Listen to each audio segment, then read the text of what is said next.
Olá, queridos irmãos e amigos, companheiros de jornada. Estamos aqui com o último vídeo do nosso saúde mental, a nossa saúde mental com base no Evangelho de Jesus. E dando continuação, em Marcos, no capítulo 8, no versículo 34, diz lá: se alguém que vir após a si mesmo se negue, tome a sua cruz e siga-me. Nesta passagem, Jesus enfatiza a importância do livre-arbítrio, com que somos premiados. A faculdade de escolha entre o bem e o mal nos pertence, como igualmente nos pertence a inteira responsabilidade da escolha que fizemos. Jesus em nenhum momento nos engana, sem falsas promessas, e em muitas oportunidades ele nos diz que segui-lo não é fácil. Todos nós sabemos que quando nós seguimos o nosso livre-arbítrio por simples e espontânea vontade, já sabemos que temos que negar a nós mesmos e tomar a nossa cruz, como ele diz. O negar a si mesmo quer dizer renunciar ao personalismo, ao orgulho e tomar a sua cruz. Subentende-se arcar com as inevitáveis consequências da ousadia. Ele não nos impõe nenhuma condição, nem efetua qualquer espécie de exigência. O problema de seguir Jesus diz respeito unicamente a nós mesmos. Nos embaraços que possamos causar a nós mesmos com o nosso apego e exagerado as facilidades que nos habituamos a usufruir. E quem resolve seguir ele não tem o direito de se queixar do caminho acidentado que decide percorrer, pois nenhum homem ignora para onde se dirige o Cristo, na escalada do monte dos mais difíceis testemunhos. Se alguém quer o caminho, é por aqui, siga-me. Quer dizer, não faça perguntas, nem peça explicações. Logo, concluímos que não se pode entender o cristão que, por exemplo, se mostra desapontado ou tendente a perder a fé, porque na decisão que tomou de seguir Jesus, em vez de aplausos, esteja recebendo pedradas. Em Marcos, capítulo 7, no versículo 20, diz lá: o que sai do homem, isso é o que o contamina. O que sai do homem é aquilo que foi processado por ele, ou seja, assimilado pelos ouvidos e impregnou assim os seus pensamentos e sentimentos. A palavra e o gesto, através do que diz, do que faz, é que o homem se revela em seu mundo interior. Por mais que nós tentemos disfarçar pela palavra do bem em nossos lábios, com o tempo acabamos nos traindo no que falamos, mostrando assim o verdadeiro teor dos nossos pensamentos. E por mais que queiramos enganar nossos sentimentos com gestos estudados, não conseguiremos sustentar o nosso olhar. Não dizemos que os olhos são espelhos da nossa alma? Exatamente. O que nós dizemos e fazemos é a nossa identidade.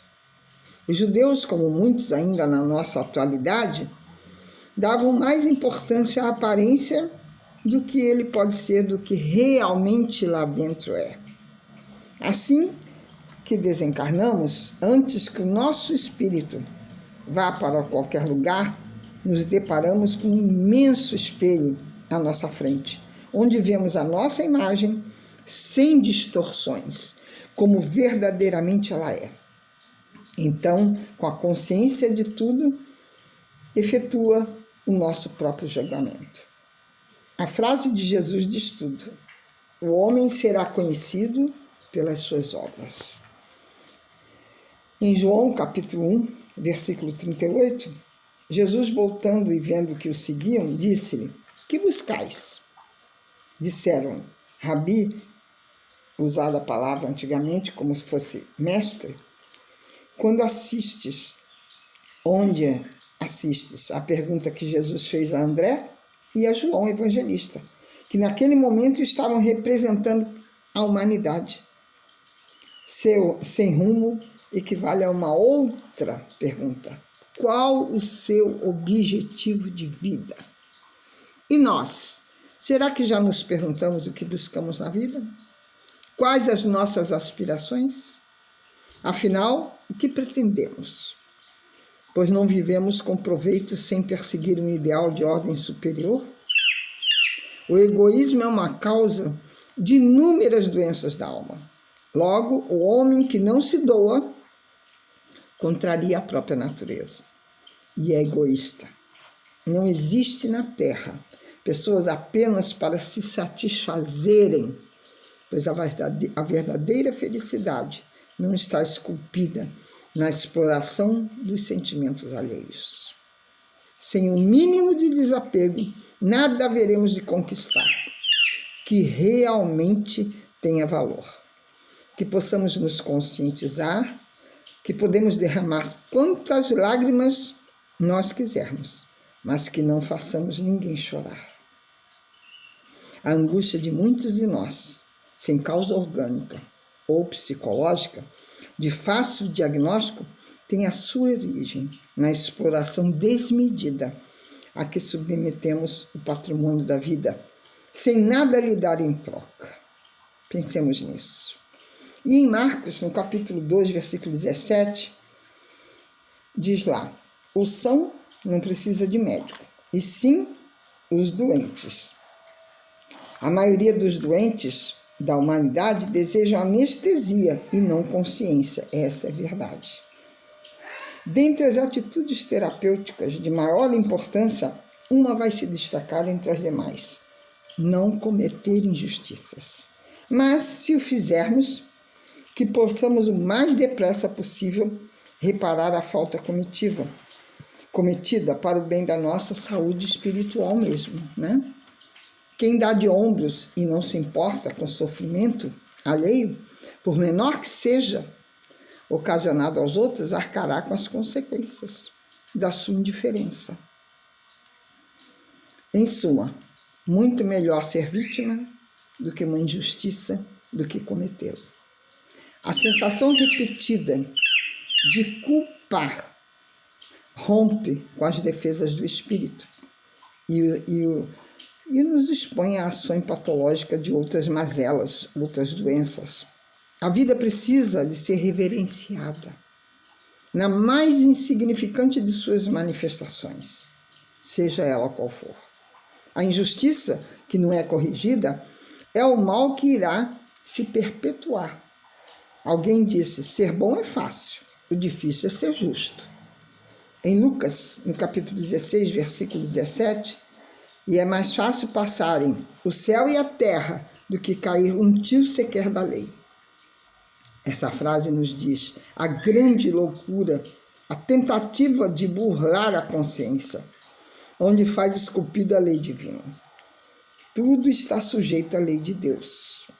Em prejuízo do nosso próximo, jamais haverá alguém que irá lograr algum benefício para si. A equanimidade que impera no nosso universo, ela é incorruptível, a cada um segundo as suas obras. O mérito é consequência do esforço e não da conquista indébita. A fonte que se nega a jorrar transforma-se em poça de lama.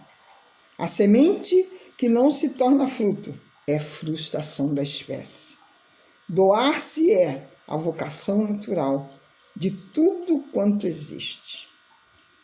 Inúmeras doenças psíquicas que obtêm da ciência dos homens as mais complexas terminologias têm a sua causa profunda na falta da vivência do amor ao próximo. Logo vamos concluir seguramente, de uma vez por todas, de que nenhum remédio cura o que é da alma, e para saber disto, ninguém precisa de diploma.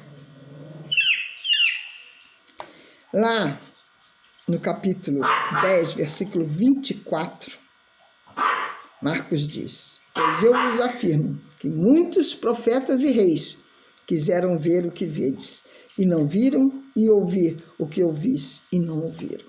Com certeza, quantos devem ter desejado a convivência com Jesus à época em que ele esteve aqui? Esteve entre nós, pregando essa boa nova. Quantos de nós não gostaríamos de ter palmilhado com ele esse caminho? Mas também não sabemos se assim nos aconteceu. Quem sabe? Mas de uma maneira ou de outra, não nos esqueçamos que somos herdeiros do seu evangelho de amor. Jesus veio ao mundo para a humanidade de todos os tempos, e não apenas para o reduzido rebanho daqueles que conhecem ele há mais de 2000 anos. E eles souberam identificar a voz do Divino Pastor. Nos dias que correm, verificamos as maravilhas que as suas palavras de vida eterna continuam fazendo em favor de quantos simplesmente creem nelas. E que ele nunca nos desamparou, amando mesmo aqueles que ainda se mostram incapazes de amá-lo. E acreditando em quantos prosseguem, negando-lhe a própria existência nos fastos da história. Temos assim em cada página do Evangelho, do qual somos herdeiros, a presença de Jesus, qual se ele estivesse a falar particularmente com cada um de nós, com cada um que está acreditando, seguindo seus passos, prodigalizando-nos de uma maneira individual as bênçãos de que façamos merecedores. Porém, nesse sentido, também fomos e estamos sendo agraciados, mais que muitos profetas e reis que, embora tendo privado com Jesus, o ignoram e continuam ignorando na condição de caminho, verdade e vida. A nossa saúde mental é o pensamento em harmonia com a lei de Deus.